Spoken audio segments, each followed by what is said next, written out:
savez, il y a quelque chose que nous devons éviter.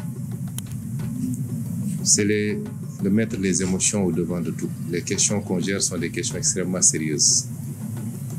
Il ne me sera jamais reproché, on ne sortira jamais une seule déclaration que j'avais faite avant qui diffère des déclarations que j'ai faites aujourd'hui.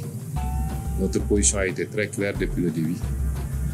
Quand nous avions commencé à prendre position sur ces questions, il n'y avait pas encore l'AES d'ailleurs. Il y avait ce qui se passait dans chacun des pays, aujourd'hui considérés comme étant membres de l'AES. Quand c'est arrivé au Mali, nous avons été en tant qu'opposants les premiers à dénoncer. Et on continue à le dénoncer fermement.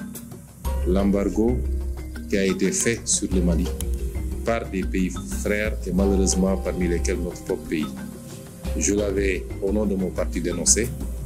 Je continue à le dénoncer et comme je l'ai dit, sous notre régime, ces genres de pratiques ne pourront jamais prospérer et personne ne passera par le Sénégal pour soit déstabiliser le Mali ou aucun autre pays frère ou alors lui imposer des sanctions de cette nature. Cela n'a pas changé, ça ne changera pas. Quand il a été question d'une intervention au Niger, ma position a été très claire. De ma cellule de prison, j'avais fait une publication pour dénoncer cela et mettre en garde les chefs d'État de la CEDEAO. Cela n'a pas changé aujourd'hui. L'AES est venu après et personne ne sortira un seul discours où moi, en tant que président de mon parti opposant de l'époque, j'avais dit que nous rejoindrons telle ou telle organisation. Il faut arrêter ces amalgames. Nous n'avons jamais pris position pour dire que le Sénégal va rejoindre telle organisation ou telle autre. Ça, c'est la première chose. Nous sommes tous des pays souverains. Nous nous respectons. Nous devons nous respecter dans nos choix souverains. Et nous respectons le Mali dans ses choix. Nous respectons le Burkina dans ses choix. Nous respectons tout le monde, des choix que nous comprenons, puisqu'on a toujours dit, et je l'ai rappelé, bien après avoir été Premier ministre, que beaucoup d'erreurs ont été commises par les chefs d'État de la CEDEAO et que souvent on s'est intéressé beaucoup plus aux symptômes qu'aux causes réelles qui nous ont conduits à cela. Ça n'a pas changé chez nous. Alors qu'est-ce qu'on nous reproche? D'avoir ou d'être en train de travailler pour continuer à réunir la famille. Depuis quand on peut reprocher à un panafricaniste de faire tout pour qu'on reste dans des cadres solides plutôt que de nous diviser? C'est ça là qu'on nous reproche.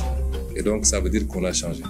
Et je l'ai dit, quel que soit l'aboutissement ou le choix qui a été fait, cela ne changera absolument rien dans nos relations avec chacun des pays et les cadres qui seront mis en place. Au contraire, ça pourrait même les renforcer.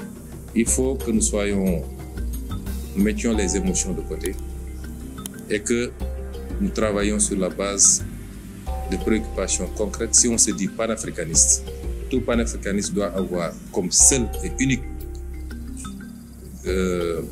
objectif de réunir les Africains au-delà de nos divergences. Je l'ai dit tout à l'heure avec le Premier ministre, les Européens se sont fait des guerres mondiales qui ont coûté des millions de vies et se sont retrouvés après.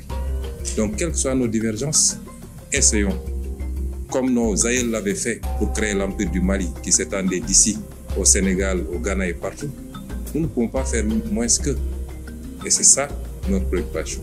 Mais si un pays souverain comme le Mali considère que les erreurs qui ont été commises justifient de sa part qu'il quitte, nous respectons cette souveraineté et cela ne changera absolument rien dans nos relations qui sont des relations séculaires et fraternelles.